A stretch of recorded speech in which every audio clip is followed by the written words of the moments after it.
This was sent to me. You know how Mufti Laftonia started controversy because he's saying that Vatican is making a place for Muslims to pray? Well, if we look at it in context, let me explain. Let's read the context. The Catholic Herald. Vatican Library grants Muslim scholars a prayer room. Did you catch it? This is for Muslim scholars who are going to be in the Vatican Library examining manuscripts related to Islam. So they're going to be spending weeks, maybe months, examining the manuscripts, because if you don't know this, the Vatican Library has relics that go back over 1,000 years. Relics, manuscripts, inscriptions that go back over 1,000 years. Some of the oldest inscriptions, manuscripts are in the Vatican Library. It is a treasure trove of ancient artifacts. So the Muslim scholars want to go and see the manuscripts that the Vatican Library has related to Islam. And since they're going to be pretty much living there and examining these manuscripts, they need to pray, sadly, to their fake God. So let me put in perspective. Muslim scholars visiting the Vatican Apostolic Library are being accommodated with prayer spaces, its vice prefect has confirmed. Father Giacomo Cardinali, vice prefect, said in an interview with the Italian newspaper La Repubblica, the Muslim academics had requested a small area in which to pray, and the library had agreed. Some Muslim scholars have asked us for a room with a carpet for praying, and we have given it to them. Now, I pray every night that they go and exercise that room, pleading the blood of Jesus Christ over it. The Vatican Library, found in the mid-15th century and often regarded as the intellectual heart of the Catholic Church, houses a vast array of manuscripts and texts from across the world's religions and cultures. Father Cardinelli said its collection include incredibly old Qurans, alongside Hebrew, Ethiopian, Arabic, and Chinese works. We are a universal library, explained. That's why they're there. You understand? That's why they're there. They want to examine all these manuscripts related to Islam. Let me get you the link. Now, what is my view on that? Here's the link for all of you. Let me read it, then I'll give you my 2 cents worth. Okay. The vice prefect also drew attention to some of the more unusual items in the collection, such as what is believed to be the oldest medieval Japanese archive outside Japan. The archive preserved thanks to a Salesian missionary, Father Mario Mariga, who lived in Japan during the 1920s. According to Father Cardinelli, the missionary discovered the documents when he noticed children playing with a ball of paper made from old manuscripts. Realizing their significance, he rescued them from a ruined castle, thus saving them decades later from the devastation of the atomic bomb. It was either a sensational stroke of luck or inspiration from above, Father Cardinelli said. Today, the Vatican Library is estimated to contain some 80,000 manuscripts. That too is huge. 80,000 manuscripts, 50,000 archival items, nearly 2 million printed books. Now, and more than 100,000 engravings, prints, coins, and medals. New discoveries continue to emerge, including a rare manuscript of Spinoza's Ethics unearthed in recent years. The library's vast digital catalog has also opened its holdings to the wider public, though it has led to an influx of eccentric queries. We receive the most observed requests, especially from America, Father Cardinelli said. The Vatican Apostolic Library, located within Vatican City, traces its origins to Pope Nicholas V in 1451 and has since served as one of the world's leading repositories of Christian and human knowledge. Its willingness to accommodate visiting scholars of all faiths, did you catch it? Not just Muslims, reflects the institution's continuing role as a center of universal learning and cultural preservation. Okay, now that we know the context, let me chime in. Number one, they're not building a mosque for Muslims in general. They're not even building a mosque at all. That's number one. What they're doing is allowing a space in the library for the Muslim scholars. They'll be spending time there examining the ancient manuscripts related to Islam, like the Quran manuscripts, to examine them because they can't take them until they leave. So they gave them a little prayer room with a carpet to pray on. Okay? Number two, now let's explain this. If you say they shouldn't do it, and listen, I hate Islam, but here is the dilemma for all of us. Here's the dilemma for you and I. If you refuse them this right, and this is Vatican, this is the Catholic Church, which the world looks to as being the head of Christianity. Brother, that means in the eyes of the world, whether you like it or not, the Pope is seen as the head of the church. And the Catholics outnumber all other Christians, right? There are more Catholics worldwide than there are Orthodox and also Protestants. Okay, I need you to listen to this. Since the world views the Catholic Church and the Pope, right, as Christianity, as the ancient church, as true Christianity, whatever Vatican does, whatever comes out of the Vatican, will affect Christians of all branches, denominations, all over the world, whether you like it or not. Okay, now a little wisdom. Wise as snakes, harmless as doves. Wise as snakes, harmless as doves. Little wisdom here. Okay. Do you remember when Pope Benedict quoted a medieval source saying, Muhammad brought nothing good because everything good was already there? What he brought was pretty much destruction. And the huge uproar and outcry by Muslims, and that Christians started getting attacked because of the Pope's statement. So he had to come back and qualify statements because he saw blood was on his hands. What's my point? If you have the Vatican refusing to allow the Muslims to pray, but then you want Muslim countries to open up the freedom for Christians to build churches, right, and worship freely without the fear of violence, how's that going to work out? How's that going to work out? You understand the dilemma? If you say, no, you can't pray here, then they're going to say, well, the hell with all you Christians. Then you won't be able to pray in our lands, and we won't let you renovate churches or build new ones. You get the point? How's that going to work out globally, worldwide?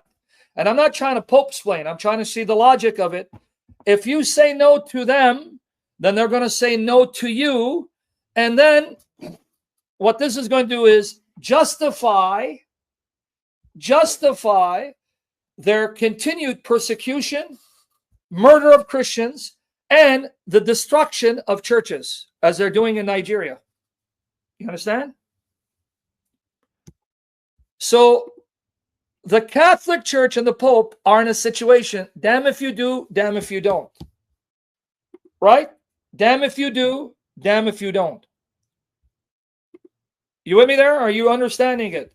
So knowing the responsibility as in the eyes of the world, knowing that his actions will impact other Christians, even those who are not Catholic, do you think they make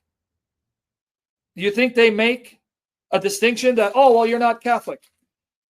Knowing that one wrong move can then cost Christians their lives or cause Christians to lose their right to gather in churches, what is he supposed to do? So you think it's easy to be the Bishop of Rome, where the world sees you as the head of all Christians? You think it's easy? Knowing that no matter what you say, what you do, the world is watching you, and they want you to do something so they can justify what they intend to do against Christians.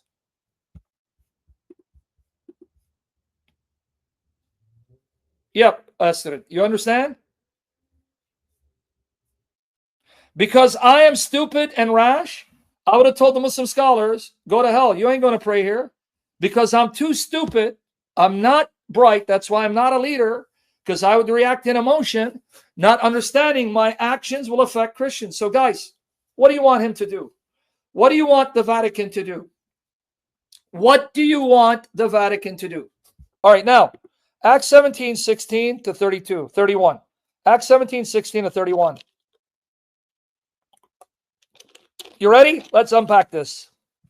Now, while Paul was waiting for them at Athens, his spirit was being provoked within him as he was observing the city full of idols, because he knows behind every idol is a demon.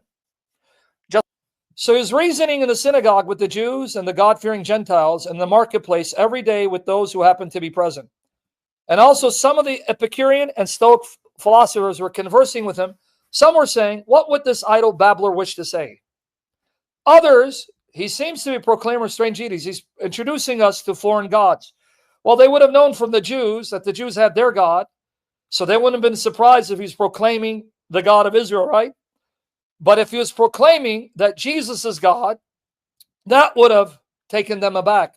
Oh, so you're introducing another God? A God named Jesus, whom you said was killed and was raised physically? Because he was proclaiming the good news of Jesus and the resurrection. And they took him and brought him to the Areopagus, saying, may we know what this new teaching is, which you are speaking?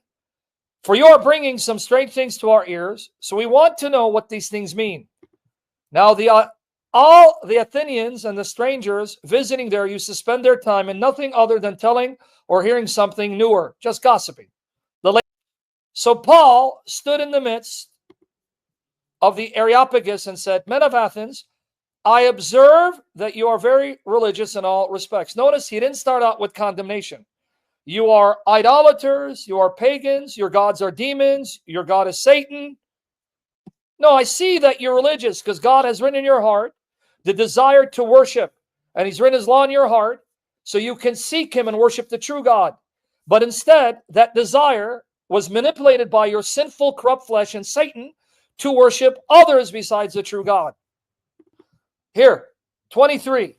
For while I was passing through and examining the objects of your worship, I also found an altar with this inscription, to an unknown God. Therefore, what you worship in ignorance, this I proclaim to you. Now notice he acknowledges that even the pagans were aware there is a God beyond the gods they worship, even though they didn't know much about him.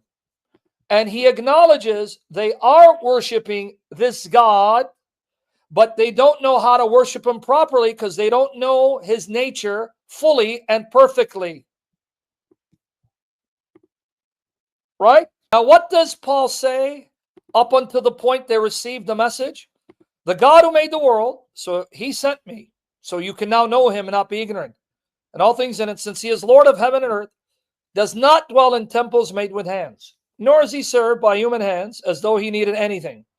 Since he himself gives to all people life and breath and all things.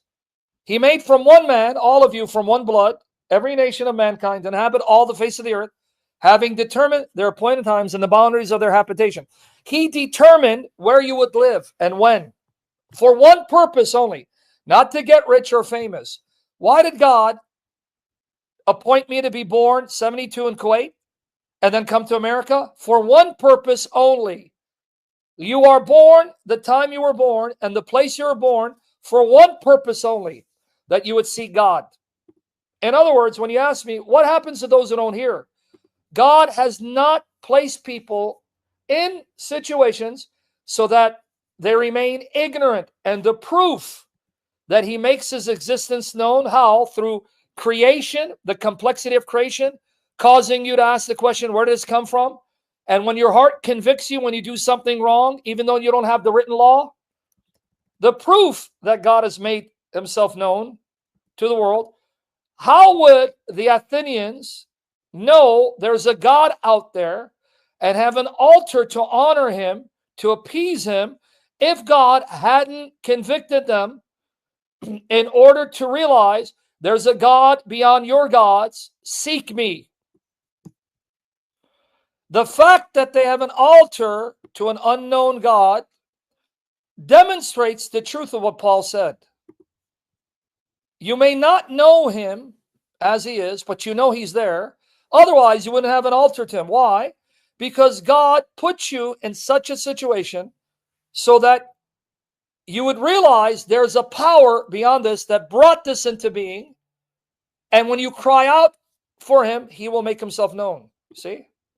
So why do you live, when you live, and where do you live? For one purpose and one purpose alone, to know God made you because he loves you and wants you to know him, and that he now desires that you cry out and grope for him in order to find him, even though he's not far from you. He can't be far from you because he's the one sustaining you. He's the one giving you life. He's the one preserving you. If he is far from you, you couldn't exist.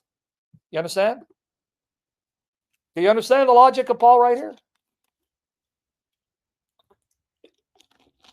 Okay, now what does he say that's relevant to what I'm saying? For in him we live and move and exist. He sustains us. He is the being whose pure existence, without whom nothing would exist. And even some of your own pagan poets realize the truth about God. Do you know that Paul right here quoted two pagans? This statement, in him we live and move and exist, was said about Zeus. And did you know that Paul right here, when he says, as one of your opponents, he's quoting a Greek poet, a pagan, who says we are the offspring of Zeus. Since Zeus is not really God, but Satan, that means Paul must have sinned for taking a statement about Zeus and applying it to God. He took what was said about Zeus and he Christianized it, meaning it is true we have our being in him. It is true we are his offspring, not the offspring of Zeus. That's where you're wrong. We are the offspring of this unknown God who made all these so-called gods, because they're not really gods, but demons. See what he did?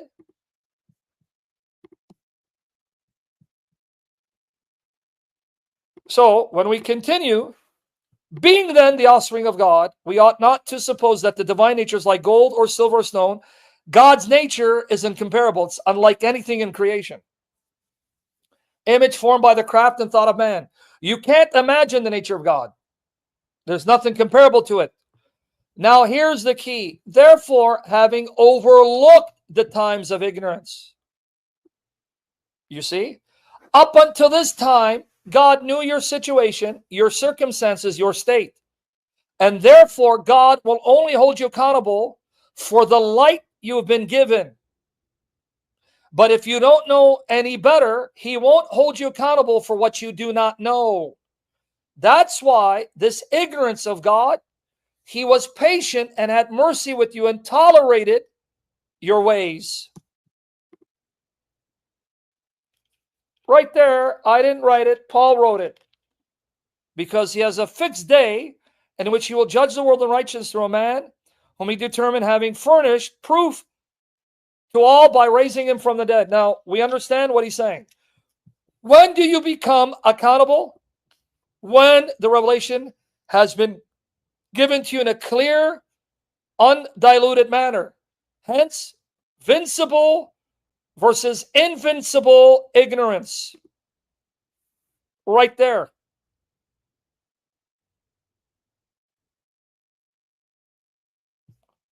Right? Do you see when you'll be accountable? Once the message has been presented in an undiluted, clear fashion and your objections have been removed, heart's convicting, you have no excuse not to repent. I don't want to move on if you don't see it. Until then, it says God overlooked your ignorance. Because God sees and knows what you don't. He knows whether this person, had he been given the gospel, would accept. Why? Because he sees what he's doing with the little light he's received. What do I mean? If you find someone who doesn't know the gospel clearly or who Jesus is, but is seeking to live a morally upright life and is trying to honor the God that he believes is there, chances are that's the kind of person that when he hears the gospel will accept. God knows that, I don't. But when you see someone who's living, even according to the own standards of his culture, an immoral life, unruly life, godless life, right? That may imply that this is the kind of person that even if he had the gospel, he wouldn't accept. You understand? See, God knows all variables. He's an infinite mind. I don't. Because it doesn't mean if they heard the gospel, they would believe, right? But it doesn't mean if they heard the gospel, they reject. So does God know all variables? Yes. Does God see how they respond to that little light? And then knows that if they were given more light, they would submit or reject? Yes. So God will not punish them for what they do not know. He will hold them accountable for what they did know and how they responded to it. You see? So when you have Japanese who did become Catholic and they were murdered, that means the murderers show that they will not accept the gospel. So God, knowing that, could justly punish them, knowing that these are the kind of people, they are stiff-necked and will not bow the knee to Christ if the gospel is presented to them, and then hold them accountable for the way they live with the light they've received and acquit or judge them, right? When you have the Japanese who convert, that means God would have known these are the kind of people who are predisposed that they would accept the light of the gospel. And yet those who murder them, these are the kind of people who are predisposed to reject the light of the gospel. And therefore, on that basis, knows their circumstances, their situation, and then will judge them according to the light they did receive and how they responded. You see, it's not simple yes or no, black and white. Only someone who's stupid, illiterate, stubborn, and or demonized thinks it's easy black and white. No, it's not. It's complex. This is a complicated topic. Too many variables involved. We got it? Too many variables. That's why you trust God with their judgment. Like Abraham said, shall not the judge of all the earth do what is right? Of course he will. Leave it to God. Too many variables.